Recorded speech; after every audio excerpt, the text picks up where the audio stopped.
So I'm having a chat with Sean of Courting. How are you? I'm good, thank you. I'm good.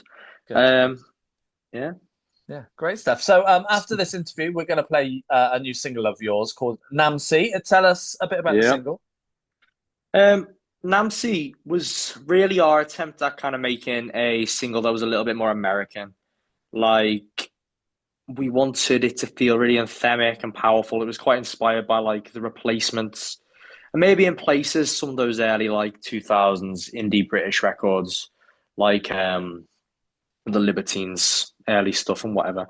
Now, I think we don't often pull from the kind of idea of like big stupid rock, and that is definitely where we want to go with this because I think when it's done right and it's kind of got like a slightly melancholy sentiment, you can make something really, really interesting, really like really impactful. And yeah, that's just what we set out to do. Yeah, good, good. And that's off your brand new record, which is out now. Lust for Life, or How to Thread the Needle and Come Out the Other Side to Tell the Story. Tell That's us a the bit one. about the record. Um, it was kind of created with the idea of making something really succinct because when we did the last album, we spent a lot of time on the narrative and the concept. I think with this one, we got so enveloped in that, so deep into kind of thinking, oh, how do these songs fit with the fictional plot line of which we're developing for an imaginary theatrical performance? That when we started writing this album, we were like, let's write some songs. Let's write some songs. The concept only exists really as a writing exercise rather than a listening exercise. Just the idea of having a concise record that is essentially symmetrical horizontally through the center is what we wanted to do. But that's not really to the benefit of any overlooking narrative when someone listens to the record, but more just to provide us with an interesting challenge when we're making a record. Because at least for us, we can never just put something together where we're like, here's 8 singles, let's call it a day. There always has to be something, whether we are trying to invent a fictional play or what. So having a kind of brief, having an idea that would push the songwriting in interesting directions was crucial, really. So yeah, the record is kind of like split in half, and everything is meant to represent this idea of duality or symmetry. Two titles. The whole campaign is just black and white. Two people on the cover, two wheels on a motorbike. Um, some of the songs are more obviously directly split into two parts, whereas others are a bit more ambiguous with the features that revolve around the symmetry throughout the album. Nice. And the sound that you made with this record, was it the sound you wanted, or is it just how it turned out in the studio? Oh yeah, of course. We're always very obsessive about how we want things to sound. Like I like the idea of being a rock band, but we really labor over all of these creative choices. Nothing is really just improvised or thrown at the wall. Every lyric, every note is very deliberately on the album. Yeah, good. And I'm sure you wrote more than what made it onto this record. Surprisingly, again, with our process, we don't do B-sides.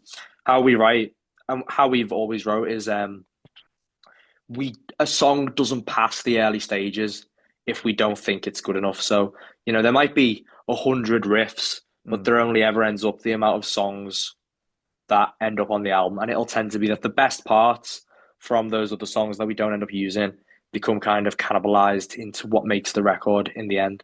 But it tends to be, say we've wrote a song and it doesn't feel quite right. We will just change it and adapt it until it works. We'll add new parts, we'll change things, we'll change the style. It doesn't matter because I think sometimes when a song is there and you just have to make it right. And that's kind of what we do. I don't really enjoy the creative process of just writing 100 things that you don't 100% believe in and then just asking someone else to pick their favorites. Mm. Like this is again, everything is very on purpose. Yeah, nice. Is that the reason then why you're able to release so much music and however many albums you release Um, kind of mostly one each year at the moment, I think. I'd say it kind of comes the other way around. I think the reason that we were able to do 2 albums in short succession is because we decided that this album would be short. If we wanted to make an album that was 40 minutes long, I don't think people would have got it until next year. So it's not a case of that we felt particularly rushed. I think it's just knowing about overstaying your welcome really, and knowing that people have a desire for new music quickly. So I think we set ourselves a little bit of a challenge of like, we obviously want to follow up the previous record quickly. We want to release more albums. We want to tour more. Hmm. But there is obviously a slight restriction in the fact that if I want to make an incredibly good 50-minute album, that is not going to take me a year. That's going to take 2 or 3 years. I think that's evident in the fact that there are so many bands who churn out still 40 and 50-minute albums. And on most of them, there's a good 3 or 4 songs of like trash and filler. And Fella, yeah. this idea of just throwing it's something I've seen discussed quite a lot in the last week. Like people saying, oh, this album's a little bit too short to be an album. I don't really care. I really love a short album in every genre, from like classic rock to like more like modern rap mixtapes. I appreciate the fact that it's like quite easy to just keep listening Mm. rather than getting bored halfway through and then flip into something else. Mm. So, yeah, I guess the fact that we get one out every year comes more down to the fact that we set ourselves a challenge of writing something that was all killer, no filler, I guess. Yeah, yeah, absolutely. I think that's the way every band should do it. But they don't. So I'm glad you do it that way. Thank you. And not a question that I don't tend to ask, but I'm going to ask you because the title of the album is so standout because it's so long. Where did it come from? Um, it sounds ridiculous to say, but every title for every album we've ever wrote just seems to materialize. Like it's never kind of like a deep writing exercise.